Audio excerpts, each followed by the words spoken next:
আসসালামু আলাইকুম। আমি মোহাম্মদ সাব্বির আহমেদ, উপসহকারী কৃষি অফিসার, নোয়াখালী সদর, নোয়াখালী। আপনারা এই যে আমার হাতে দুইটা লাঠি দেখতে পাচ্ছেন, এটি হচ্ছে পার্সিং। ধানের জমিতে পার্সিং করার সুবিধা রয়েছে, তাই আমরা ধানের জমিতে পার্সিং করবো আজকে। ধানের জমিতে পার্সিং করলে আমরা হচ্ছে এই যে আপনারা দেখতে পাচ্ছেন এই যে ঠাল, এখানে পাখি বসবে। পাখি বসে আপনার ক্ষতিকর যে মাজরা পোকা, পাতা মোড়ানো পোকা, মাজরা পোকার মদ, এই পাখি এটা খেয়ে ফেলবে। উৎপাদনে কীটনাশক খরচ কম লাগবে। পরিবেশ বান্ধব মাধ্যমে আমরা এই পোকাগুলো দমন করতে পারবো। একটা ফিঙে পোকা সারাদিনে 30টি পর্যন্ত পোকা খায়।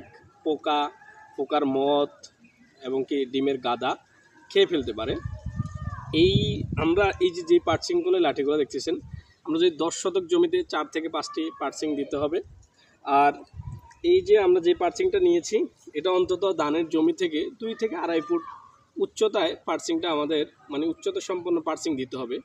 আমরা এই যে পার্সিংটা দেখতে পাচ্ছেন, এটি হচ্ছে ধানের জমি থেকে 2 থেকে 2.5 ফুট উঁচু। এরকম পার্সিং আমাদের জমিতে স্থাপন করতে হবে। আমরা এই যে এই জমিটিতে আর পার্সিংটা করতে হবে মূলত ধান রোপণের পরপরই। যেহেতু ধান রোপণের পরপরই ধান গাছে পোকার আক্রমণ শুরু হয়ে যায়, তাই আমরা যত সম্ভব ধান রোপণের পরপরই পার্সিংটা করে ফেলব।